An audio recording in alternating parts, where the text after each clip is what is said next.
السلام علیکم ورحمۃ اللہ وبرکاتہ۔ نحمدہ ونصلی علی رسولہ الکریم، اما بعد فاعوذ باللہ من الشیطان الرجیم۔ سورۃ ہود مکیہ، بسم اللہ الرحمن الرحیم۔ اللہ کے فضل اور اس کی رحمت سے انشاءاللہ آج ہم 12واں پارہ شروع کریں گے۔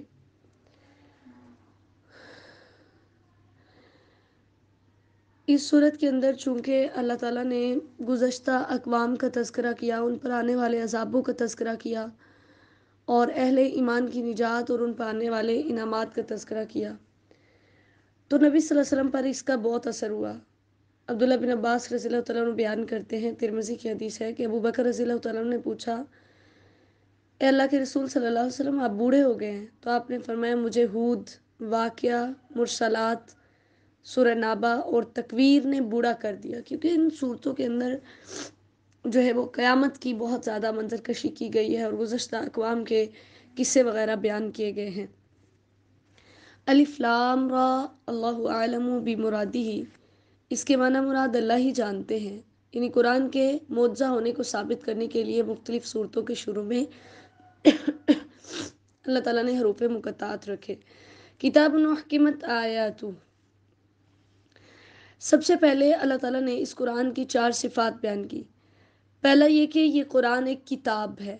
نمبر 2 کہ اس کی آیات محکم ہیں، بہت مضبوط ہیں، پختہ ہیں، اٹل ہیں، جن کے اندر کوئی عیب، کوئی کمی، کچھ نہیں۔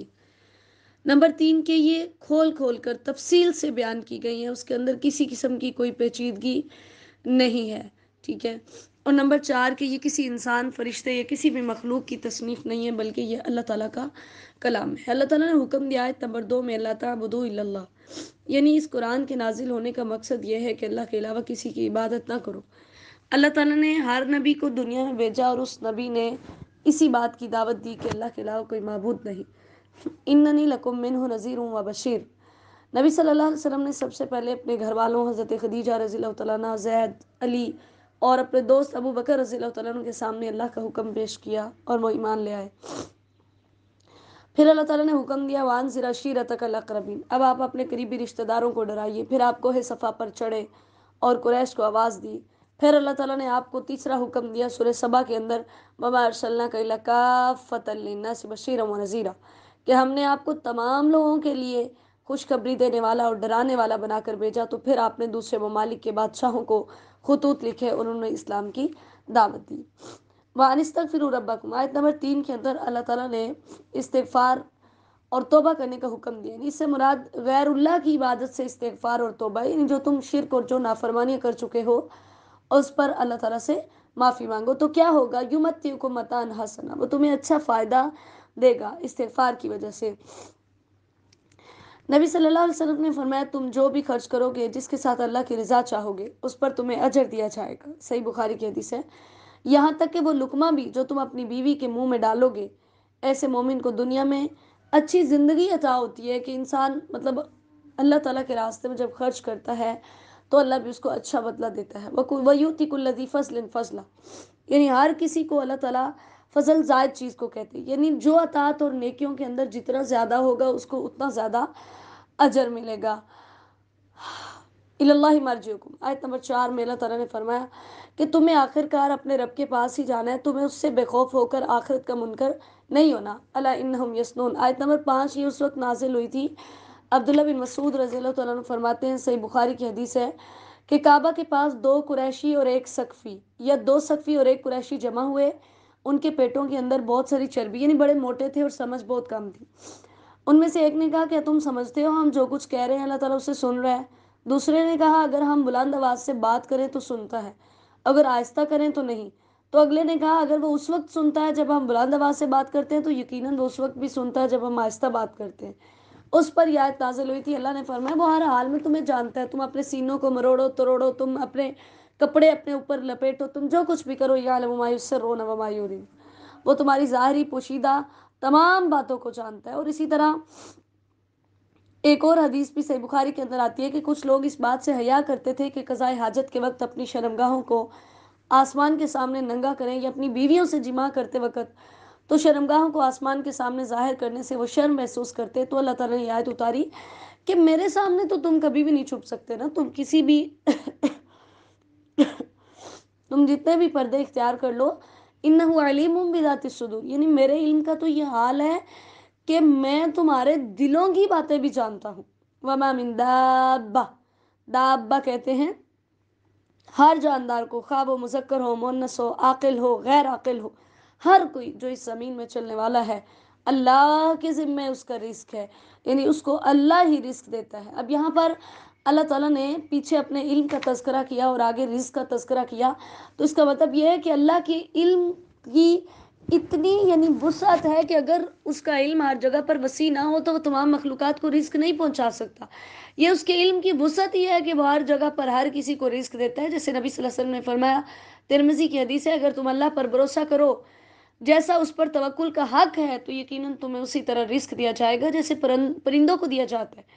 وہ صبح نکلتے ہیں تو خالی پیٹ ہوتے ہیں، شام کو آتے ہیں تو ان کے پیٹ بھرے ہوئے ہوتے ہیں، لیکن اس کا یہ مطلب نہیں ہے ہم توکل کر کے بیٹھ جائیں اور اپنے ہاتھ نہ ہلائیں، نہیں، نبی صلی اللہ علیہ وسلم نے فرمایا ایقلھا وتوکل، پہلے اونٹنی کے پاؤں باندھو پھر توکل کرو، ٹھیک ہے؟ اور پھر ہر انسان کے رہنے کی جگہ، اس کا ٹھکانہ اور مر کر دوبارہ اس نے کہاں جانا ہے، یہ سب کچھ بھی اللہ تعالیٰ کے علم میں ہے۔ وَهُوَ الَّذِي خَلَقَ السَّمَاوَاتِ، آیت نمبر 7 کے اندر اللہ تعالیٰ نے زمین و آسمان کی تخلیق کا تذکرہ کیا اور فرمایا کہ اس وقت میرا عرش پانی پر تھا۔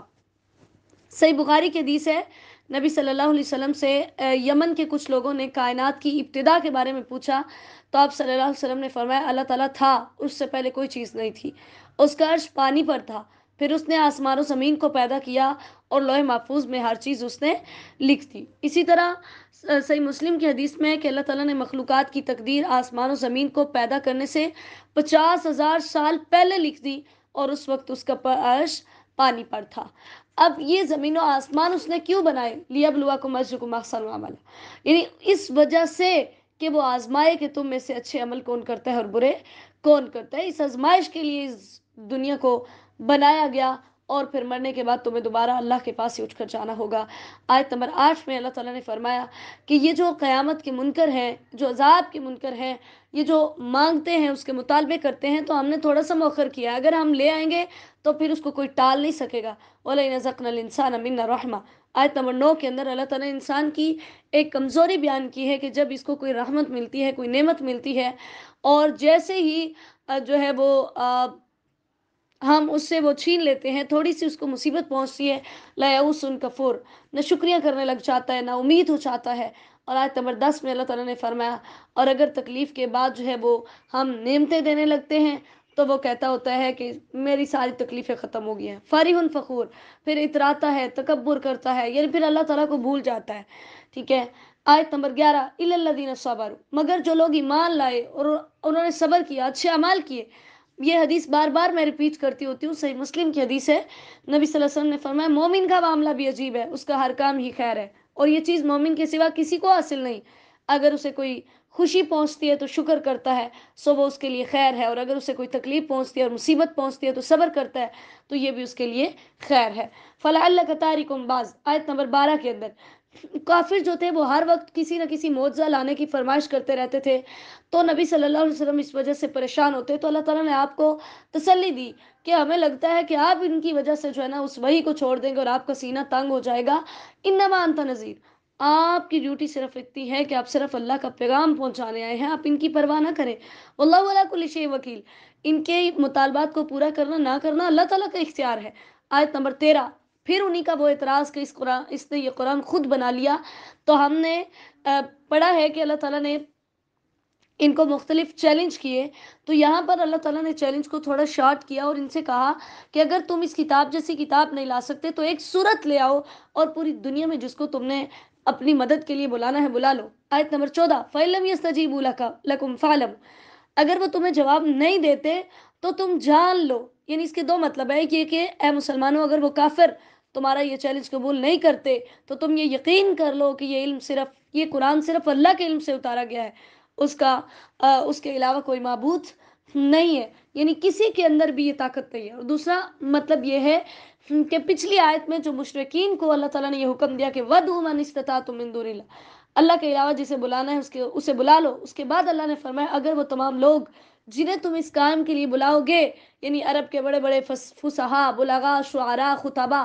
جو بھی تم بلاؤ گے اگر وہ تمہاری بات قبول نہ کریں تو پھر تم یقین کر لو کہ اللہ کے علاوہ کوئی معبود برحق نہیں ہے، ٹھیک ہے۔ اور یہ اللہ کی طرف سے اتارا گیا، من کان یرید الحیات الدنیا، آیت نمبر 15 اور 16 کے اندر اللہ تعالیٰ نے کفار اور مشرکین کو حکم دیا کہ تمہارا مقصد صرف دنیا چاہنا ہے، تو تم جو دنیا میں مانگو گے میں دنیا میں تمہیں دے دوں گا، پھر آخرت میں تمہیں کچھ بھی نہیں ملے گا، تمہارے سارے اعمال ضائع ہو جائیں گے۔ اعمال سے مراد وہ عمل ہے جو ان کی نظر میں نیکی تھی، کیونکہ وہ بھی صلہ رحمی کرتے تھے، صدقہ کرتے تھے، لوگوں کے ساتھ اچھا سلوک کرتے تھے، وعدے کی پاسداری کرتے تھے، وہ عمل مراد ہے۔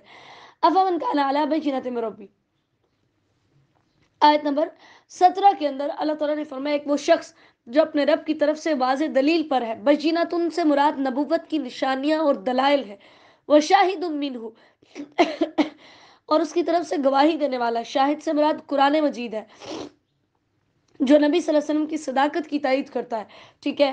اور پھر اس سے پہلے موسیٰ کی کتاب تھی، یعنی جو تورات تھی، وہ بھی آپ صلی اللہ علیہ وسلم کی رسالت کی گواہی دے رہی تھی، تو اللہ تعالیٰ نے فرمایا اولئک یؤمنون بہ، کچھ لوگ تو اس پر ایمان لے آتے ہیں اور کچھ جو ہے وہ اس کا انکار کر دیتے ہیں، کیونکہ ہر بچہ جو ہے ایک تو بینہ سے مراد ہے نبوت کی نشانیاں اور دلائل، دوسرا بینہ سے مراد یہ ہے عقل سلیم، یعنی وہ فطرت جس پر انسان کو پیدا کیا گیا ہے، ہر انسان کی فطرت کے اندر یہ بات رکھی گئی ہے کہ اللہ کے علاوہ کوئی معبود نہیں۔ اللہ تعالیٰ نے فرمایا کچھ گروہوں میں سے جو ہے وہ انکار کرتے ہیں تو ان کا ٹھکانہ آگ ہے۔ صحیح مسلم کی حدیث ہے، نبی صلی اللہ علیہ وسلم نے فرمایا اس ذات کی قسم جس کے ہاتھ میں میری جان ہے، میرے بعد اس امت میں کوئی یہودی یا نصرانی یعنی کوئی عیسائی سن لے پھر وہ فوت ہو اور اس پر ایمان نہ لایا ہو جو مجھے دے کر بھیجا گیا ہے تو وہ دوزخ والوں میں سے ہوگا۔ وَمَنْ أَظْلَمُ مِمَّنِ افْتَرَىٰ عَلَى اللَّهِ كَذِبًا، آیت نمبر 18 کے اندر اللہ تعالیٰ نے فرمایا تمہارا یہ اعتراض کہ اس نے قرآن خود بنا لیا ہے، نعوذ باللہ، یا پھر تمہارا مخلوقات کو میری صفات کے اندر شریک کرنا، فرشتوں کو میری بیٹیاں بنانا، عیسیٰ کو میری خدائی میں شریک کرنا، اللہ تعالیٰ نے فرمایا یہ بہت بڑا بہتان ہے، اور جو اللہ پر جھوٹ باندھتا ہے اس سے بڑا کوئی ظالم نہیں ہے۔ اولئک یعرضون علی ربہم، ایسے جھوٹ باندھنے والے اللہ کے سامنے قیامت کے دن پیش کیے جائیں گے اور اس ٹائم پر ان پر اللہ تعالیٰ کی لعنت ہوگی، ٹھیک ہے۔ جیسے صحیح بخاری کی حدیث ہے کہ اللہ تعالیٰ مومن کو قریب کرے گا اور اس پر اپنا دامن ڈال کر پردے میں کرے گا، پھر کہے گا تو فلاں گناہ پہچانتا ہے کیا؟ فلاں گناہ پہچانتا ہے؟ وہ کہے گا ہاں اے رب، یہاں تک کہ جب اس سے اس کے تمام گناہوں کا اقرار کروا لے گا اور وہ اپنے دل میں سمجھ لے گا کہ اب وہ ہلاک ہو گیا، تو اللہ تعالیٰ فرمائیں گے میں نے دنیا میں تجھ پر ان گناہوں پر پردہ ڈالا اور آج میں تجھے وہ بخشتا ہوں، تو اسے اس کی نیکیوں کی کتاب دے دی جائے گی۔ لیکن وہ کافر اور منافق تو ان کے گواہ کہیں گے ہؤلاء الذین کذبوا علی ربہم، یا اللہ یہ وہ لوگ تھے جنہوں نے تجھ پر جھوٹ باندھے تھے، یا اللہ ان پر لعنتیں کرنا، ان کو نہ بخشنا، الذین یصدون عن سبیل اللہ، آیت نمبر 19 کے اندر، کہ اللہ کے راستے سے روکتے تھے، ٹیڑھا پن اختیار کرتے تھے۔ اللہ نے فرمایا یہ مجھے عاجز نہیں کر سکتے، ایسے لوگوں کو دگنا عذاب دیا جائے گا، اولئک الذین خسروا انفسہم، ایسے لوگوں نے خود کو بھی نقصان میں ڈالا، اور جو دنیا کے اندر جھوٹ باندھتے تھے، جو معبود گھڑے ہوئے تھے، قیامت کے دن ان کے کچھ کام نہیں آئیں گے۔ لا جرم، اللہ تعالیٰ نے پھر مزید تحقیق کی کہ اس کے اندر کوئی شک نہیں ہے یہ قیامت کے دن نقصان اٹھائیں گے، لیکن اس کے برعکس ان الذین آمنوا وعملوا الصالحات، آیت نمبر 23 میں اللہ تعالیٰ نے فرمایا جو ایمان لائے، جنہوں نے اچھے اعمال کیے، یاد رکھیے ایمان لانے کے ساتھ اچھے اعمال ضروری ہیں، کیونکہ ایمان لانے کے بعد تو انسان صرف مسلمان ہوتا ہے، جب عمل کریں گے تو ایمان کے اندر اضافہ ہوگا، اعمال چھوڑیں گے تو ایمان کے اندر کمی ہوگی، اسی کے مطابق درجات ہوں گے۔ وَأَخْبَتُوا إِلَىٰ رَبِّهِمْ، انہوں نے اپنے رب کے سامنے عاجزی کی۔ اخبتو کا مطلب ہوتا ہے جھکنا، عاجزی کرنا، مطمئن ہونا، یعنی وہ اللہ تعالیٰ کی طرف جھک کے مطمئن ہو گئے، ایسے لوگ جنت میں جائیں گے اور ہمیشہ رہیں گے۔ آیت نمبر 24 میں اللہ تعالیٰ نے اب ہمیں ایک تصویر سامنے رکھ کر ہمیں بتایا کہ یہ دیکھو ایک اندھا ہے اور ایک جو ہے وہ دیکھنے والا ہے، ایک بہرا ہے اور ایک سننے والا ہے، کیا یہ دونوں برابر ہو سکتے ہیں؟ جیسے یہ دونوں برابر نہیں ہو سکتے، اسی طرح مومن اور کافر برابر نہیں ہو سکتے۔ وَلَقَدْ أَرْسَلْنَا نُوحًا إِلَىٰ قَوْمِهِ، آیت نمبر 25 کے اندر، اب یہ وہ اصل بات تھی جس نے نبی علیہ الصلوۃ والسلام کو بوڑھا کر دیا تھا، کہ اس میں نبی صلی اللہ علیہ وسلم سے مکہ میں توحید کو پیش کرنے کے لیے وہی حالات پیش آئے جو کہ نوح علیہ الصلوۃ والسلام کے ساتھ پیش آئے، ان کی قوم نے بھی جو اعتراضات کیے، اور آدم علیہ السلام جو ہے اللہ تعالیٰ کے وہ نبی تھے کہ ان کی اولاد کے سارے ہی لوگ حق پرست تھے، دین پر تھے۔ پھر نوح علیہ الصلوۃ والسلام کی قوم کے اندر سے شرک کی ابتدا ہوئی، جو ہم تھوڑا میں نے آپ کو بتایا بھی تھا، مزید ہم آگے پڑھیں گے انشاءاللہ۔ تو نوح علیہ الصلوۃ والسلام کو اللہ تعالیٰ نے جب بھیجا تو انہوں نے بھی یہی کہا انی لکم نذیر مبین، میں تمہیں ڈرانے آیا ہوں، اور جو پہلی دعوت دی وہ کیا تھی؟ اللہ تعبدوا الا اللہ، اللہ کے علاوہ کسی کی عبادت نہ کرو۔ ہر نبی کی اس دنیا میں آنے کا مقصد ہی توحید کی دعوت تھی، ٹھیک ہے؟ انہوں نے بھی یہی دعوت دی کہ اللہ کے علاوہ کسی کی عبادت نہ کرو، میں دردناک عذاب سے ڈرتا ہوں۔ لیکن کیا ہوا، جو قوم کے بڑے بڑے سردار تھے، پورے رکوع کے اندر آپ ترجمہ پڑھیں گے نا، پھر آپ کو انشاءاللہ ساری سمجھ آ جائے گی۔ اب میں وقت کی قلت کے پیش نظر ایک ایک آیت تو نہیں پڑھ سکتی۔ تو جو سردار تھے انہوں نے کہا کہ تو کیا ہے، الا بشر مثلنا، نعوذ باللہ، ہمارے جیسا ہی ایک انسان ہے۔ یعنی ان کا بھی یہ اعتراض تھا، جیسے آج کے مشرک بھی نہیں مانتا نا کہ نبی علیہ الصلوۃ والسلام بشر نہیں ہے، تو اس نے کہا ہمارے جیسا ایک انسان ہے، اور پھر یہ کہ تیری بات ماننے والے جو ہے نا وہ سارے غریب اور نچلے طبقے کے لوگ ہیں، کوئی کھاتے پیتے ہونے چاہیے تھے، نبی بھی کوئی امیر گھرانے کا، اور اس طرح انہوں نے کہا تیری ہم پر کوئی فضیلت ہے، ہم تیری کس وجہ سے بات مانیں، نعوذ باللہ من ذالک۔ تو نوح علیہ السلام نے اپنی قوم سے کہا، ان تمام اعتراضات کا ایک جامع جواب دیا۔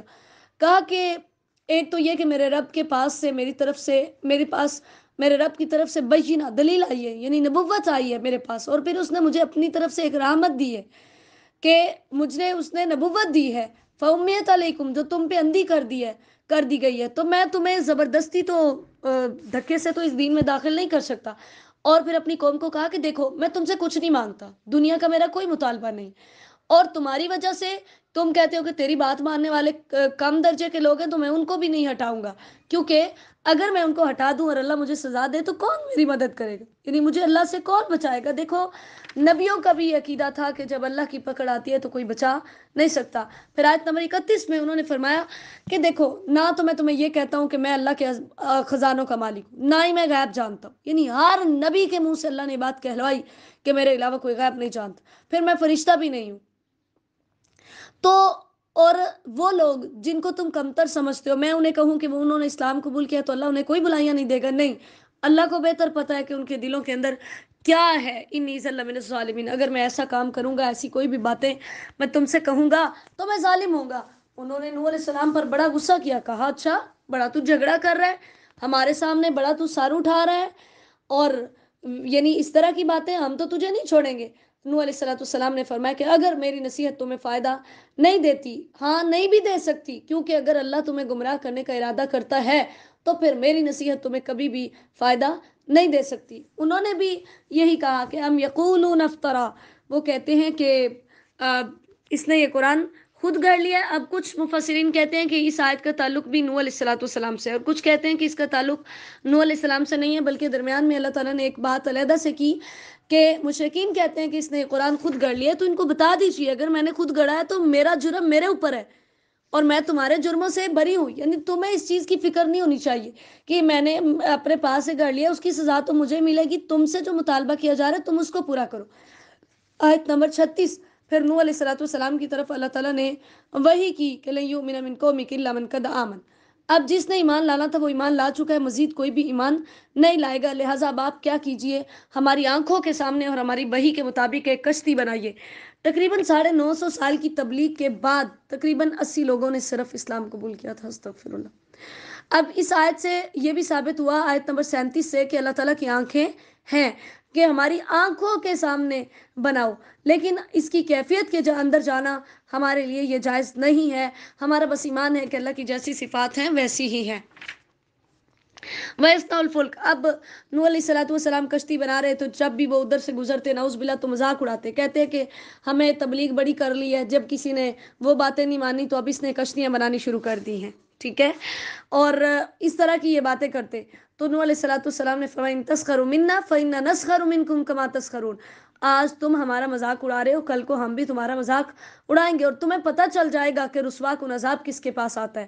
حتی اذا جاء امرنا وفارت النور، آیت نمبر 40 کے اندر جب ہمارا حکم آیا اور تنور نے جوش مارا، فارا یفور فوراً کا مطلب ہوتا ہے جوش مارنا، فوارہ نکلنا، اور تنور سے مراد وہ جس کے اندر روٹیاں پکائی جاتی ہیں، مراد یہ کہ اس طرح جو ہے جیسے اس کے اندر سے آگ ابلتی ہے، اس طرح زمین سے جو ہے وہ پانی ابلے گا اور تم مر جاؤ گے۔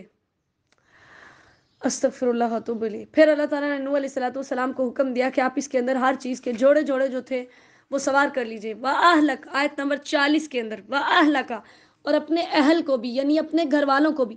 یاد رکھیے نبی کا اہل وہ ہوتا ہے جو نبی پر ایمان لاتا ہے، چاہے وہ اس کی سگی بیوی ہو، بیٹا ہو، تو نبی کے اہل میں شامل نہیں ہوتا. عموماً اہل گھر والوں کو کہتے ہیں، لیکن نبی کا اہل وہ ہوتا ہے جو ایمان لاتے ہیں. پھر انہوں نے اس میں ان کو جو ہے وہ ہر چیز کے جوڑے جوڑے سوار کیے. نوح علیہ السلام کے 3 بیٹے جو تھے وہ سام، حام اور یافس تھے، لیکن جو کنعان تھا وہ کافر تھا. ٹھیک ہے، انہوں نے وہ اسلام قبول نہیں انہوں نے کیا ہوا تھا، اور تقریباً ان کی 40 تعداد تھی جو ان کے ساتھ کشتی کے اندر سوار ہوئے. وقال ارکبوا فیہا بسم اللہ مجریہا و مرساہا. اللہ تعالیٰ نے فرمایا اللہ کا نام لے کر اس پہ سوار ہو جاؤ، اللہ کے نام کے ساتھ ہی اس کا چلنا ہے اور اس کا ٹھہرنا ہے. یعنی پھر نوح علیہ السلام اس کشتی کے اندر سوار ہوئے، اور یہ کشتی میں بیٹھ کر سوار ہونے کی یہ دعا قرآن سے ثابت ہے.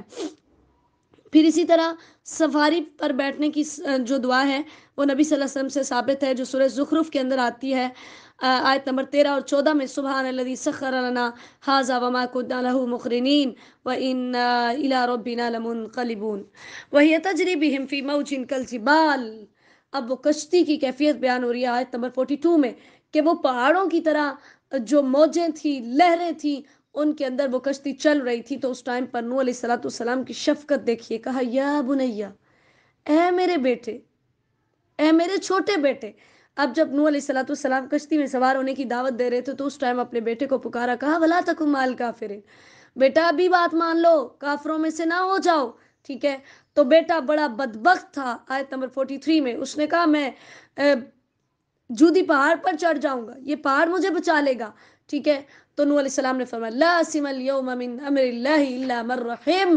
آج اللہ کے حکم سے کوئی بچانے والا نہیں ہوگا سوائے اس کے جس پر اللہ رحم کرے. ابھی باپ اور بیٹے کی آپس میں گفتگو چل رہی تھی کہ ایک لہر آئی اور اس نے ان کے بیٹے کو تباہ و برباد کر دیا. نوح علیہ السلام کی قوم پر جو ہے وہ بارش کا عذاب آیا تھا، آسمان سے بارش، زمین سے سیلاب، بارش اور سیلاب کا عذاب آیا تھا. ٹھیک ہے، اور اس طرح سے ان کی قوم کو غرق کیا گیا. اب ان کے سامنے یعنی ابھی بات جاری تھی کہ بیٹا غرق ہو گیا، نعوذ باللہ من ذالک. آیت نمبر 44. اب یہاں سے دیکھیں، اگر کوئی نبی اپنے سگے بیٹے کو نہیں بچا سکتا تو آج ہمارے یہ دعوے نبی علیہ السلام کی اطاعت کے بغیر، ہمارے یہ دعوے کہ فلاں کے ساتھ بیعت ہے تو فلاں ہمیں بچا لے گا، فلاں ہماری سفارش کرے گا، فلاں کرے گا، فلاں نہیں، کوئی کام نہیں آئے گا اس دن. وقیل یا ارض ابلعی. آیت نمبر 44. اب کیا ہوا، جب مسلسل نیچے سے سیلاب ہے، اوپر سے طوفان ہے، بارش چل رہی ہے، سارے کافر تباہ ہو گئے، سارے کافر. تو اللہ تعالیٰ نے زمین کو حکم دیا کہ اب تو اپنا پانی نگل لے، اور وَيَا سَمَاءُ وَأَقْلِعِي، آسمان کو کہا اب تو تھم جا، وَغِيضَ الْمَاءُ، پانی کم کر دیا گیا، نیچے اتار دیا گیا، وَقُضِيَ الْأَمْرُ، اور کام تمام کر دیا گیا، یعنی ان کو غرق کر دیا گیا. وَاسْتَوَتْ عَلَى الْجُودِيِّ، اور یہ کشتی جو تھی جودی پہاڑ پر برابر ہو گئی. وقیل بعدا للقوم الظالمین، اور کہا گیا کہ ظالم قوم کے لیے دوری ہے. اس ٹائم پر نوح علیہ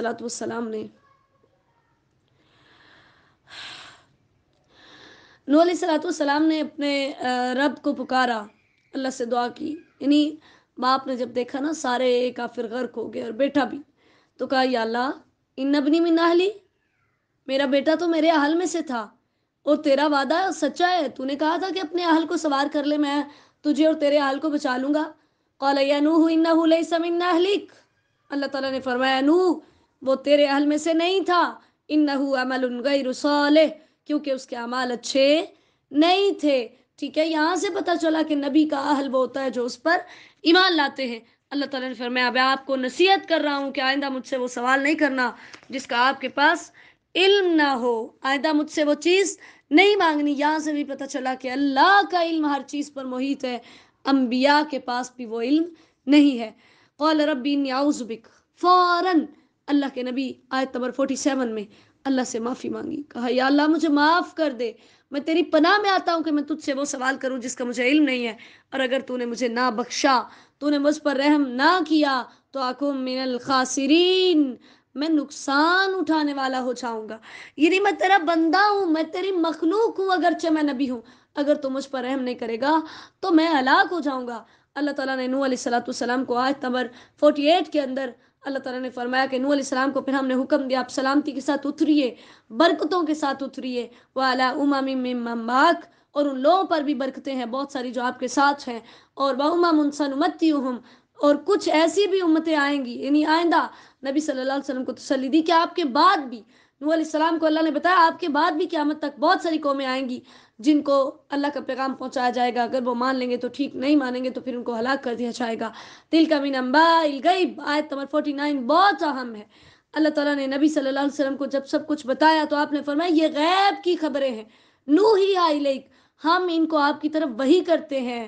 ما کنت تعلمها، آپ ان کو نہیں جانتے تھے. یعنی اللہ نے نفی کر دی کہ آپ غیب نہیں جانتے تھے.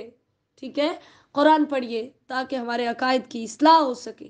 اللہ کے نبی علیہ الصلوۃ والسلام کے بارے میں یہ عقیدہ رکھنا آپ غیب جانتے ہیں، ہر جگہ پر موجود تھے.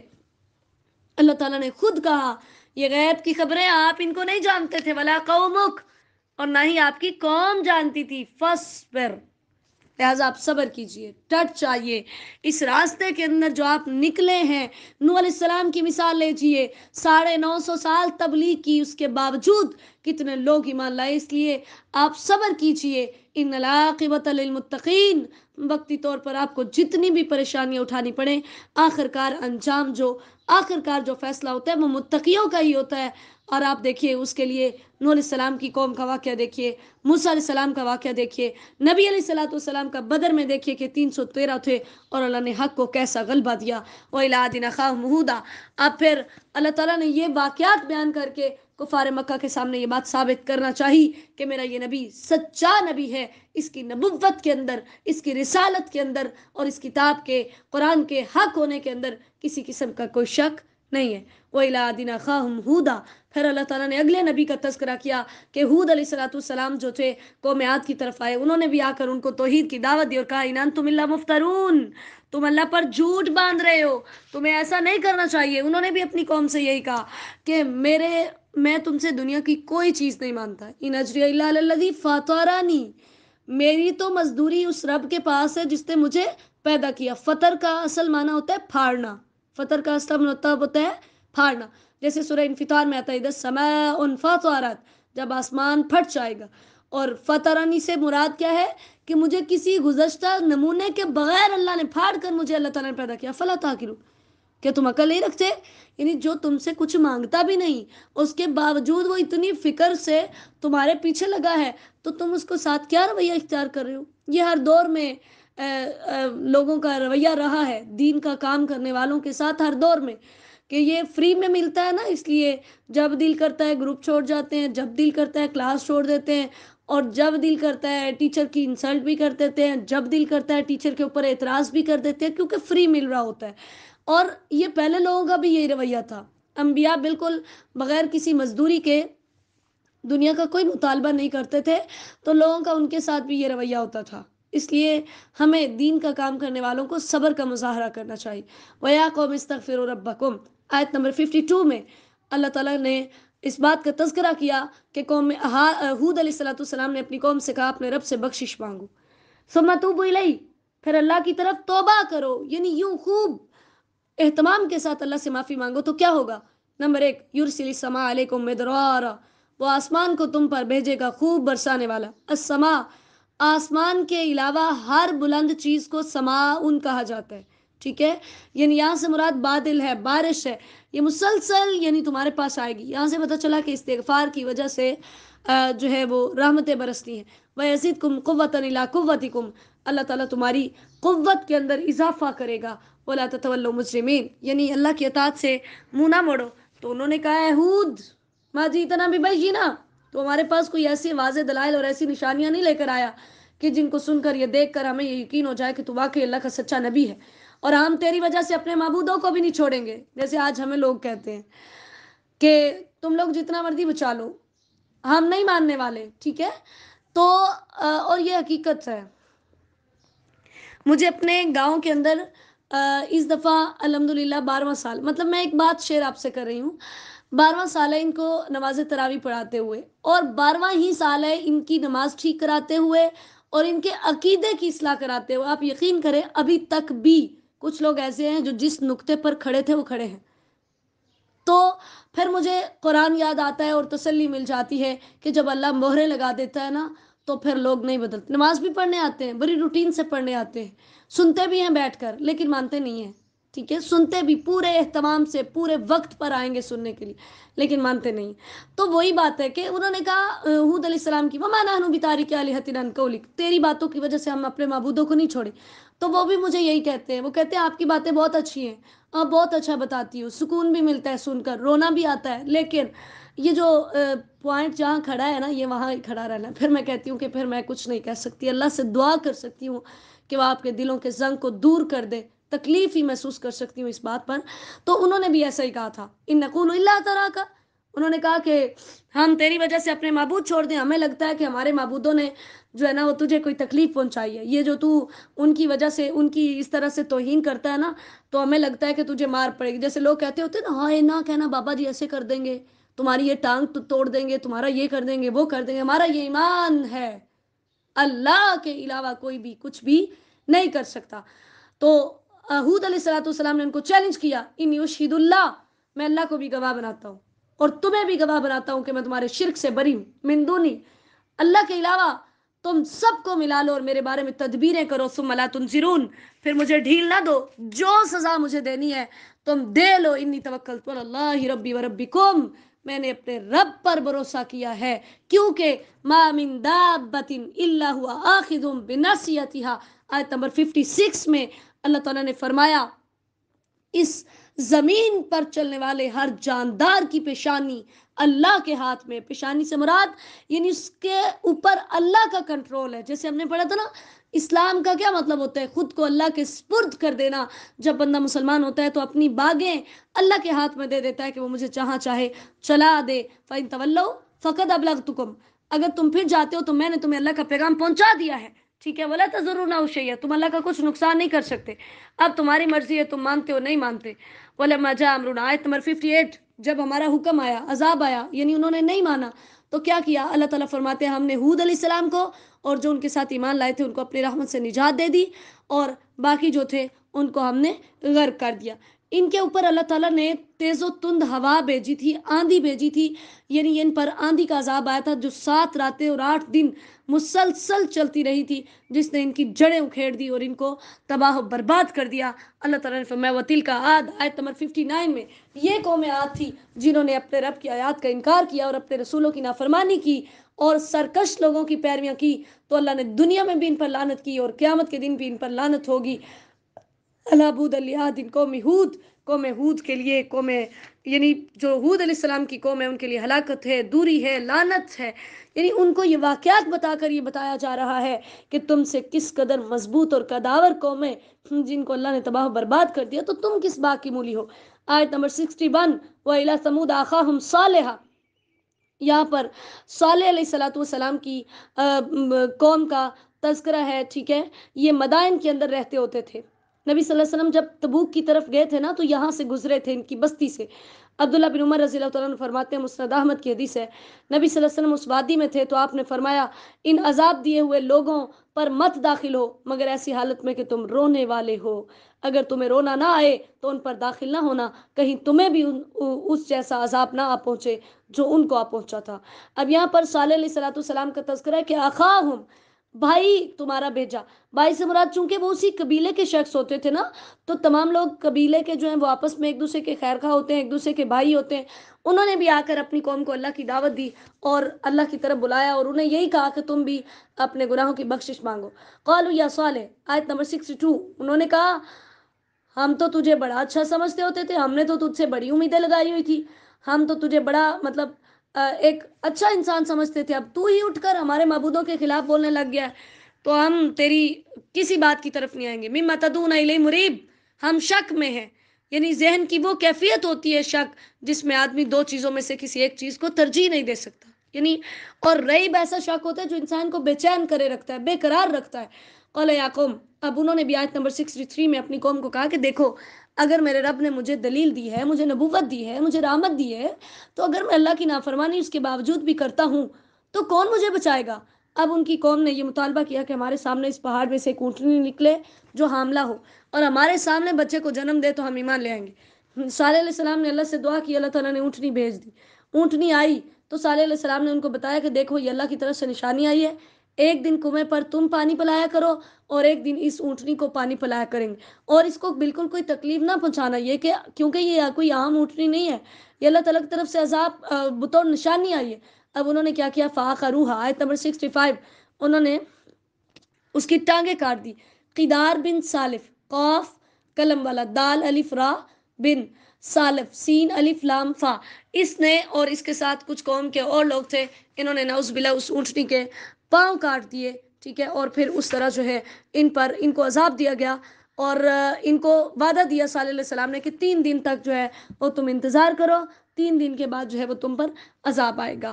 پھر جب عذاب آیا، ان پر بھی چیخ اور زلزلے کا عذاب آیا تھا، ٹھیک ہے، عذاب آیا تو اللہ تعالیٰ نے ان کو بھی تباہ و برباد کر دیا۔ کَأَلَّمْ يَغْنَوْا فِيهَا، اس طرح ان کا نام و نشان مٹایا، گویا کہ اس زمین میں کبھی آباد بھی نہیں ہوئے تھے۔ وجہ کیا تھی؟ ان سمودا کفروا ربہم، انہوں نے اپنے رب کا انکار کیا تھا۔ پھر آیت نمبر 69 میں اللہ تعالیٰ نے ابراہیم علیہ السلام کا تذکرہ کیا، کیونکہ آگے قوم لوط کا تذکرہ ہے، تو جو فرشتے ابراہیم علیہ السلام کے پاس بیٹے کی خوشخبری دینے آئے تھے، وہی فرشتے خوشخبری دے کر آگے گئے تھے، اور انہوں نے جا کر جو ہے وہ قوم لوط پر عذاب نازل کیا تھا۔ اب وہ فرشتے آئے، انہوں نے سلام کہا، تو ابراہیم علیہ السلام جو تھے بہت ہی زیادہ جو ہے مہمان نواز تھے۔ نبی صلی اللہ علیہ وسلم کی حدیث ہے کہ سلام سوال سے پہلے ہے، جو تم سے سلام سے پہلے سوال کرے اسے جواب مت دو، اور اسی طرح جو ہے یعنی یہ سکھایا ہے کہ پہلے سلام کرو اور پھر کلام کرو۔ ابراہیم علیہ السلام فوراً اٹھے، بڑے مہمان نواز تھے، فوراً اٹھے تو جا کر ایک بنا ہوا جو تھا بچڑا لے آئے، لا کر ان کے آگے رکھا۔ اب دیکھا کہ مہمان جو تھے نا وہ انسانی شکل میں آئے ہوئے تھے، دیکھا کہ وہ کھا نہیں رہے تو بڑا اپنے دل کے اندر عجیب سا محسوس کیا اور بڑا ڈر لگا۔ تو فرشتوں نے جب اس کیفیت کو دیکھا تو انہوں نے کہا آیت نمبر 70 کے اندر، لا تخف، آپ نہ ڈریے، ہمیں قوم لوط کی طرف بھیجا گیا ہے۔ اب ان کی بیوی جو تھی وہ پاس کھڑی ہنس رہی تھی، ٹھیک ہے، فبشرناہ باسحاق، اس کو جو ہے وہ بیٹے کی خوشخبری دی گئی۔ اب ان کی بیوی سارا جو تھی وہ مہمانوں کی خدمت کے لیے پردے کے پیچھے ساتھ ہی کھڑی تھی، خوف زدہ بھی تھی کہ یہ کیسے مہمان ہیں جو کھانا نہیں کھا رہے۔ جیسے ہی ان کی بات سنی تو ہنس پڑی، اور ان فرشتوں نے پھر بتایا کہ ہم آپ کو اسحاق کی خوشخبری دینے آئے ہیں، اور اسحاق کے بعد پھر یعقوب آئے گا۔ تو فوراً قالت یا ویلتا، کہنے لگی خوشی سے، کہا یا ویلتا، ہائے تعجب، میں بچہ جنوں گی حالانکہ میں تو بانجھ ہو چکی ہوں، وہذا بالی شیخا، اور میرا یہ شوہر بھی بہت بوڑھا ہو چکا ہے، یہ تو بڑی عجیب چیز ہے، ٹھیک ہے۔ تو اللہ تعالیٰ نے فرمایا قال وتعجبین من امر اللہ، کیا تو اللہ کے حکم سے تعجب کر رہی ہے؟ وبرکاتہ علیکم اہل البیت، اے گھر والو تم پر اللہ کی رحمتیں اور اس کی برکتیں ہیں، یعنی اللہ کو کچھ بھی مشکل نہیں ہے۔ جب ابراہیم علیہ السلام کا ڈر چلا گیا، ٹھیک ہے، اور خوشخبری انہیں مل گئی کہ بتایا فرشتوں نے، تو اب وہ لوط علیہ السلام کے بارے میں جھگڑا کرنے لگے۔ لوط علیہ السلام کے بارے میں کہا جاتا ہے کہ ابراہیم علیہ السلام کے بھتیجے تھے، اور یہ بھی پیغمبر تھے، یعنی ایک وقت میں 2 پیغمبر تھے مختلف علاقوں کے اندر۔